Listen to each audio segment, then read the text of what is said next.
کل جو ملک کی جو صورتحال ہے، خاص طور پر اس سردی میں بھی گرم جو ماحول چل رہا ہے، وہ یہ کہ فوجی عدالتوں نے 9 مئی کے ان کو سزائیں دینا ملزمان کو شروع کر دی ہیں۔ آپ ایک وکیل ہیں تو آپ سمجھتے ہیں کہ یہ سزائیں جو ہیں آگے جا کر اپیلوں میں ایگزسٹ کر پائیں گی، یا آپ کو کیا لگتا ہے، یا جس طرح عالمی سطح پر پریشر آ رہا ہے کہ بھئی یہ اس طرح نہیں ہونی چاہیے، تو آپ ان پر بتائے گا کہ یہ ویسے قانون کیا کہتا ہے ملٹری کورٹس کے حوالے سے؟ لوگ ابھی بھی الجھن میں ہیں، تو آپ تھوڑی رہنمائی فرمائیں کہ ان کا پروسیس کس طرح ہوتا ہے اور یہ باقی عدالتوں سے مختلف کیسے ہے؟ یقیناً 1952 کا جو آرمی ایکٹ ہے اور اس کے تحت تو یہ سزائے اسی اسمبلی نے قانون پاس کیا ہے۔ کوئی فوجی عدالتوں کا یا فوجی جو ایکٹ ہے وہ تو پاکستان کی اسمبلی نے اس کو پاس کیا ہے۔ اب جو پی ٹی آئی والے اس کو یہ کہتے ہیں سویلین کا جو ہے نا آرمی ٹرائل ہو رہا ہے، تو یہ سویلین تو نہیں کہلا سکتے۔ اس کی وجہ یہ ماضی میں عمران خان صاحب نے خود فوجی عدالت کی حمایت کی ہے، نواز شریف صاحب نے فوجی عدالت کی حمایت کی ہے، خود ہم نے جو اے پی ایس اسکول کا جو واقعہ ہوا تو اس کے بعد ہم نے 2 سال کے لیے کنڈیشنلی ہم نے بھی حمایت کی ہے، جو حالات اس طرح تھے۔ مگر یہ جو 9 مئی کا ہے وہ ٹوٹل ڈیفرنٹ ہے۔ جو پی ٹی آئی والے مختلف ٹاک شو میں یہ کہتا ہے کہ سویلین کا ٹرائل، تو سویلین کا ٹرائل یہ ہے کہ کسی شخص نے چوری کیا ہے، کسی شخص نے کوئی بم پاڑا ہے، تو آپ اس کو جو ہے نا ٹرائل فوجی عدالت میں نہیں کر سکتے، اور اگر فوجی تنصیبات پہ عملہ کرے تو اس کو ٹرائل آپ کہاں کریں گے؟ آپ مجھے بتاؤ، فوجی تنصیبات پہ حملے ہوئے، یہاں شہداء کی جو یادگار ہے ان کو جلا کے راکھ کر دیے، یہاں کرنل شیر خان کی مجسمے کو پٹخ کر کے مارا توڑا، یہاں ایم عالم کی سمبولک جہاز کو انہوں نے آگ لگایا،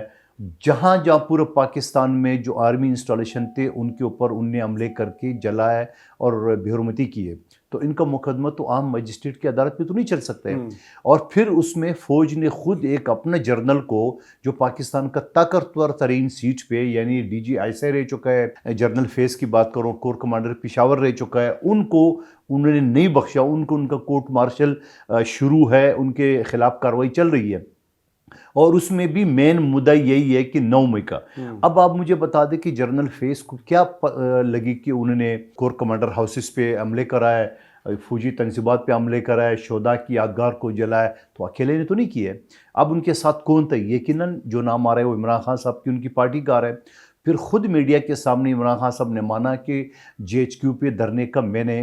حکم دیا ہے۔ اب جے ایچ کیو پہ دھرنے کا حکم کا مطلب کیا تھا؟ آرمی چیف کی اپائنٹمنٹ، جنرل عاصم مونی کی اپائنٹمنٹ کو روکنا تھا۔ پھر اس کے بعد آپ کو یاد دلاؤں، پچھلے اسمبلی میں میرے ساتھ علی محمد خان صاحب، یہ مختلف لوگ جو بیٹھتے تھے، تو وہ یہ فرماتے تھے کہ پاکستان میں صدارتی نظام ہو، یعنی جنرل فیض نے یہ منصوبہ بنایا تھا فوج کے اندر بغاوت کا، اور ایک ٹائم پہ corps commander house Peshawar, corps commander house بالپور اور کور کمانڈر ہاؤس لاہور پہ انہوں نے بیٹھنا تھا۔ بیٹھنے کے بعد جا کے 2-3 دن بیٹھ کے انہوں نے قبضہ کرنا تھا، اور فوج کے اندر سے بغاوت کا وہ ایک پلان انہوں نے بنایا، لیکن چونکہ وہ برگر بچے تھے، جلا کے توڑ پھوڑ کر کے وہ چلے گئے شام کو، وہ پلان ان کا ناکام ہو گیا۔ پھر اس کے بعد اب یہ بتاؤ کہ یہ پلان اس نے کیوں بنایا تھا؟ اس لیے بنایا تھا کہ انہوں نے عمران خان صاحب کو تایاد صدر پاکستان بنا تھا، خود تایاد اپنے آپ کو آرمی چیف بنانا تھا۔ تو اب آپ مجھے بتا دو کہ ایک فوجی تنصیبات پہ حملہ ہوا، تو ایسا تو نہیں ہو سکتا ہے کہ جنرل فیض کا ٹرائل وہ فوجی عدالت میں ہو، اور پھر اس کے بعد جو اس کے ساتھ جو سویلین ملوث ہو اس کا ٹرائل عام عدالت یا مجسٹریٹ کورٹ میں ہو۔ تو میں ہمیشہ یہ کہتا ہوں کہ پی ٹی آئی والوں کو فوج سے بات کرنا پسند ہے مگر فوجی عدالت پسند نہیں ہے، سویلین سے بات کرنا پسند نہیں ہے مگر سویلین عدالت پسند ہے۔ ایسا تو نہیں ہو سکتا ہے، جو جرم ایک ہو تو مقدمہ 2 جگہ تو نہیں چل سکتے۔ تو میں یہ سمجھ رہا ہوں کہ ان کو جو تشبیہ یا ان کو جو جوڑ رہے سویلین ٹرائل فوجی عدالت میں، یہ بات ہی غلط کر رہا ہے۔